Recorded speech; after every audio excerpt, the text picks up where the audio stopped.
मैं जब रशिया गई थी, रशियन लोगों के लिए क्या कहें, हम सबसे वही अच्छे हैं। मैं आपसे कहूँ, हम लोग धर्म के बारे में इतना जरूरत से ज्यादा जानते हैं कि कुंडली काम नहीं करती। और रशिया में आप सोचे, जहाँ पे धर्म के बारे में कुछ नहीं जानते, भगवान के बारे में कुछ नहीं जानते, और ना ही कोई वो इतना ज्यादा मटेरियलिस्टिक है, उन लोगों के लिए सहयोग इतना सरल है। एक एक प्रोग्राम में 16-16 हजार लोग आते थे और सारे के सारे पार हो जाते हैं और जमते हैं। उसकी इतनी इज्जत है उनको। हिंदुस्तान में पार हो जाएंगे, पर जैसे अपने फ्रीडम की हमें इज्जत नहीं, उससे भी कम इज्जत अपने सेल्फ रियलाइजेशन की, उससे भी कम हमें अपने आत्मानुभूति की। हम चिपके ही रहते, तो भी वही चीजें करते रहते। और वो ऐसे जम गए, एक सिर्फ शहर तलियाती, वहां पर 22,000 सहयोगी हैं। एक दिन रशिया ऐसा देश बन जाएगा कि हम लोग कहीं नहीं रह जाएंगे। वही मंदिरों के चक्कर, वही मस्जिदों के चक्कर, वही गुरुद्वारे के चक्कर। अरे भाई, अस्पताल में जाने से आप ठीक हो जाएंगे, प्रिस्क्रिप्शन को पढ़ने से आप ठीक हो जाएंगे। दवा लीजिए, दवाई तो लेनी नहीं, प्रिस्क्रिप्शन ही पढ़े जा रहे हैं। वो लिख गए प्रिस्क्रिप्शन कि ये दवा लीजिए। अब कहे नानक बिन आपा चीने मिटे न भ्रम की काई, बस पढ़ते जाओ। उसे क्या भ्रम मिट जाएगा पढ़ने से? इधर कोई बाइबल पढ़ रहा है, उधर कोई कुरान पढ़ रहा है, उधर ग्रंथ साहब पढ़ रहे हैं, कोई कुछ पढ़ रहे हैं, कुछ खोपड़ी में तो जाता ही नहीं है। क्योंकि आपके अंदर आत्मा का जागरण नहीं। आत्मा के जागरण के बाद धर्म आत्मसात होता है, अंदर खिंचते जाता है। आपको आश्चर्य होगा कि लंदन के लोग तो आप जानते हैं ना, उनके दिमाग कितने कड़क होते हैं। वहां पर सहयोग में जो पार हुआ, दूसरे दिन उसके ड्रग्स छूट गए, शराब छूट गई, सब छूट गया। मैं किसी से कहती नहीं हूं कि शराब मत पियो, क्योंकि आधे लोग उठ के चले जाएंगे। ये तो बहुत ही बुरी बात है कहना कि शराब मत पियो, सिगरेट मत पियो। बाप रे बाप, ये तो मैं कहती नहीं, आप ही छोड़ देंगे। मैं कहती हूँ इस गली में आ जाओ, फिर देखती हूँ अपने आप ही छूट जाएगा आपका। क्योंकि न कि आप उसे देखते हैं कि ये खराब चीज है, लेकिन आपके अंदर शक्ति आ जाती है, आप छोड़ देते हैं। कुछ कहने की जरूरत नहीं, ये छोड़ वो छोड़, सब छोड़ के आप सीधे हो जाते हैं। नहीं, मैं कहती हूँ कि आप गुस्सा छोड़ो, गुस्सा ही भाग खड़ा हो जाता है आत्म साक्षात्कार आदमी से। तो इस अपनी शक्ति को हमें प्राप्त करना है, और इस शक्ति को प्राप्त करने के बाद आपको हैरानी होगी कि सारे संसार में हजारों लोग आज इस शक्ति से प्रकाशित हुए।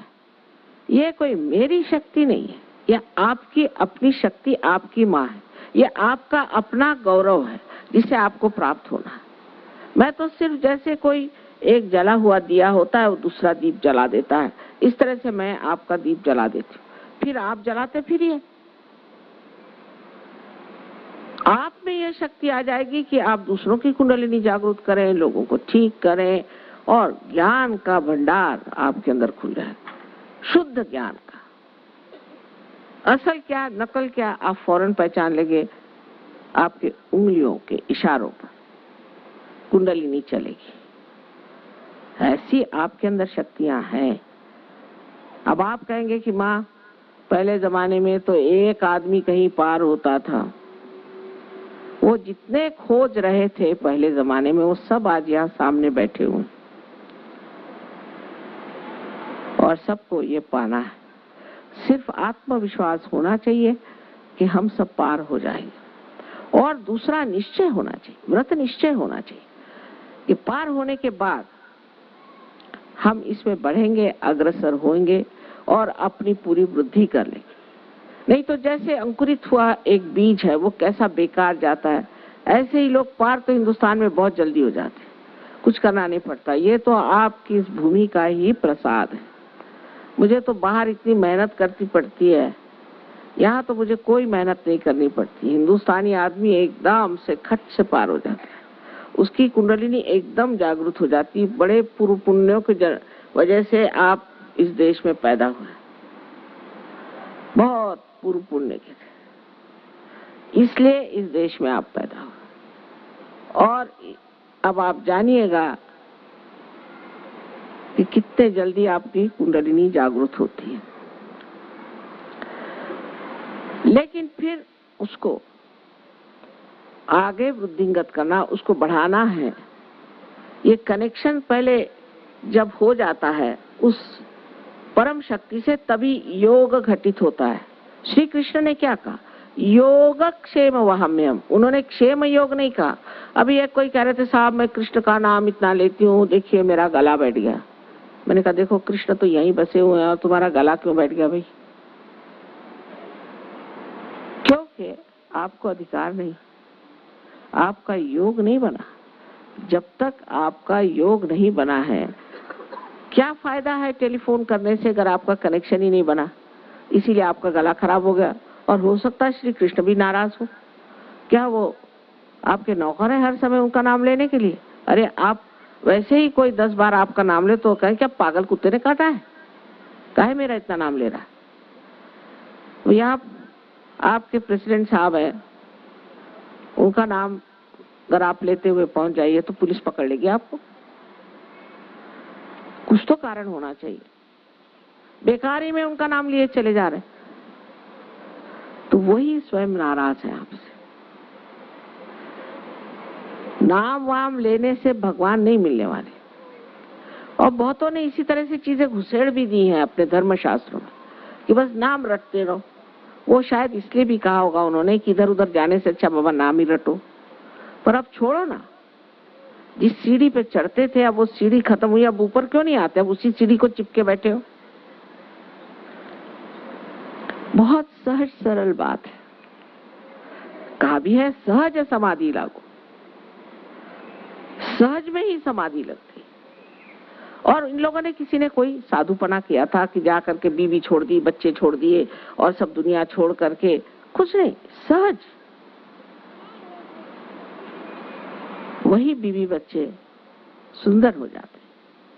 आप ही के हृदय में कमल खिल जाते, क्योंकि आप में सब ये चीजें स्थित है। सिर्फ एक कुंडलिनी का जागरण तो मात्र करना है और उसके प्रति श्रद्धा रख करके बाद में इस कुंडलिनी को पूरी तरह से आपको उस परम चैतन्य से संबंधित रखना चाहिए। इस योग को पूरी तरह से स्थापित करना चाहिए। हमारे दिल्ली में जहां तहां तो सेंटर्स बन गए। मैं तो कभी नहीं सोच सकती थी कि इस दिल्ली में कभी सहयोग भी होगा, क्योंकि मैं तो सरकारी नौकरों के साथ रही हूँ। और मैं तो कहती है भगवान, ये तो सरकारी नौकर तो सिर्फ अपनी नौकरी और सरकार, इसके सिवा तीसरी चीज तो कभी सोचते ही नहीं। तो ये भगवान के बारे में क्या सोचेंगे? जब नौकरी करते हैं तो प्रमोशन की सोचते हैं, और जब रिटायरमेंट होता है तब सोचते हैं कि पेंशन कितनी मिलेगी। इसके अलावा कभी कुछ सोचते नहीं। पर यहीं पर ऐसे कमल के फूल खिल गए कि मैं तो हैरान हूं कि इस दिल्ली शहर में इतने कमाल के लोग कहां से आ गए।